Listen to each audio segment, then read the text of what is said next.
Cervical pain. तो चलिए इसके बारे में समझते हैं। तो गर्दन के क्षेत्र में असुविधा या दर्द को सर्वाइकल पेन कहते हैं। और यह पेन गर्दन के आसपास जो मांसपेशियां हैं या जोड़ों के बीच में मांसपेशी जब मांस का बढ़ जाना या उसमें सूजन आ जाता है, तो जिससे नसों में दबाव पड़ता है, जिसकी वजह से यह सर्वाइकल पेन बार बार होने लगता है। इसमें होता क्या है कि सर्वाइकल स्पाइन में 7 हड्डियां होती है। आप देख सकते हैं 7 हड्डियां होती हैं, जिन्हें सर्वाइकल वर्टेब्रा कहते हैं। इन हड्डियों के बीच में डिस्क होता है जो गर्दन को लचीला बनाता है। अब चलिए समझते हैं कि केस ऑफ सर्वाइकल पेन। तो कौन कौन से इसके कारण होते हैं। तो पहला कारण है मांसपेशियों में तनाव या खिंचाव। दूसरा, चोट लगने पर भी यह समस्या दिखाई पड़ता है। डिजेनरेटिव डिजीज या जेनेटिक फैक्टर। अगर परिवार में या किसी बुजुर्ग को या पहले किसी को अगर यह प्रॉब्लम हुआ है, तो भी पीढ़ी दर पीढ़ी ये समस्या हो सकता है। और नर्व कंप्रेशन, स्पाइनल कैनाल के सिकुड़ने से नस का दबना। संक्रमण व सूजन संबंधी स्थितियां, मस्तिष्क और रीढ़ की हड्डियों में कवर करने वाले सुरक्षात्मक झिल्लियों में संक्रमण। अब चलिए बात करते हैं कि इसके कौन कौन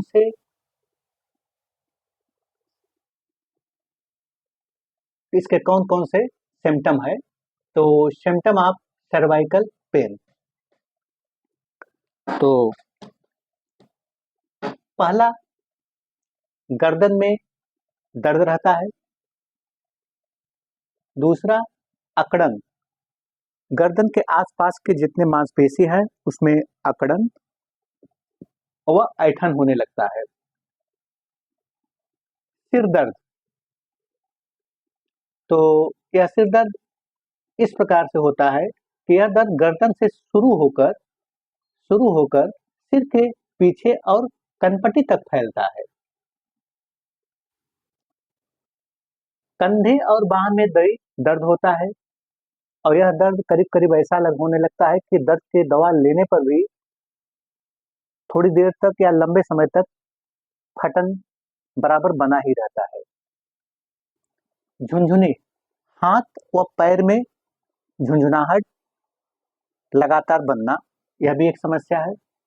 कमजोरी, तो इस मांसपेशियां जब सर्वाइकल पेन के वजह में मांसपेशियां धीरे धीरे कमजोर पड़ जाती है, यह भी एक कारण है। मांसपेशियों में ऐंठन, तो गर्दन के आसपास के जो मांसपेशी हैं इसमें ऐंठन भी होने लगता है। चक्कर आना, कभी कभी इसमें वर्टिगो का भी रूप ले लेता है और इसमें रोगी को चक्कर जैसा महसूस होने लगता है। निगलने में कठिनाई, कभी कभी भोजन निगलने में या लेने में में थोड़ी बहुत असहजता महसूस होने लगता है। अब चलिए बात करते हैं कि अगर शुरुआती चरण है, अगर ये दिक्कत की शुरुआत चालू हो रहा है और तो उस समय क्या करना चाहिए। तो इसके लिए सबसे बेटर इलाज क्या है। तो पहले गर्मी के समय में आप ठंडी सेकाई करिए और ठंडी के समय में मौसम में आप गर्म सेकाई करिए, तो इससे मांसपेशियों का ऐंठन व दर्द कम होता है। मसाज, सर्वाइकल पेन में मसाज का बढ़िया रोल होता है और मसाज के लिए आप गर्म तिल का तेल या जैतून का तेल काफ़ी फायदेमंद होता है, क्योंकि तेल लगाने से मांसपेशियों में मजबूती आता है, जिससे आपको सर्वाइकल पेन में राहत मिलता है। अब चलिए बात करते हैं योगासन के संबंध में।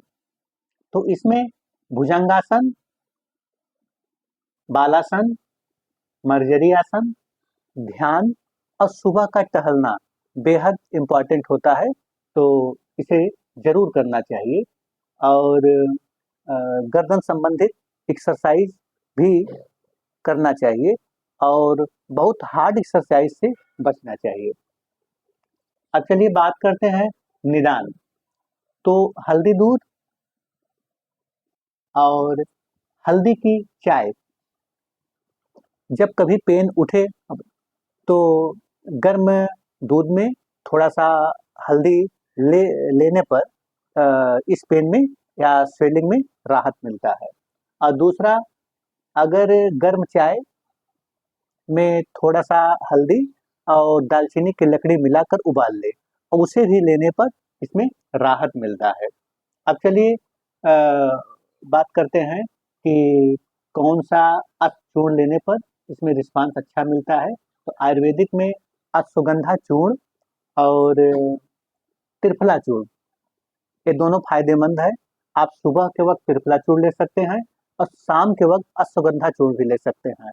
तो अश्वगंधा चूर्ण लेने पर मांसपेशियों में ताकत महसूस होने लगता है, या ताकत की वजह से यह पेन कम होगा और धीरे धीरे आपको अश्वगंधा चूर्ण का रिस्पांस बेटर मिलेगा। अब चलिए बात करते हैं कि आहार में क्या क्या लेना चाहिए। तो आहार के लिए कैल्शियम और डी भरपूर मात्रा में इसका सेवन लेना चाहिए। तो इसके लिए सबसे बेटर होता है कि आप दूध का सेवन करें, दही का सेवन करें, हरी सब्जियों का सेवन करें, और जो मीट लेना पसंद करते हैं उनके लिए मछली लेना बेहतर होता है। लेकिन ध्यान रहे कि जब भी मछली ले तो बहुत ज़्यादा तेली और मसालेदार ना हो। सिंपल उबला हुआ मछली नॉर्मल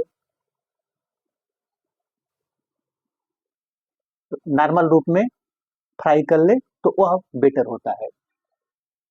और एक चीज़ का ध्यान दें कि बार-बार खुद से पेन की दवा न लें, क्योंकि बार-बार आप यदि पेन किलर कोई भी पेन किलर अगर ले रहे हैं तो इससे आने वाले समय में यह प्रॉब्लम बढ़ने लगता है, क्योंकि आप जितना डोज लेंगे उसके बाद फिर आपको वही दवा काम नहीं करेगा तो उससे डोज बढ़ाना पड़ जाता है। तो ऐसा करना चाहिए कि दवा जल्दी-जल्दी पेन किलर नहीं लेना चाहिए और खुद से दवा कुछ न लें। अपने डॉक्टर से सलाह लेकर ही दवा लें, यही बेहतर होता है।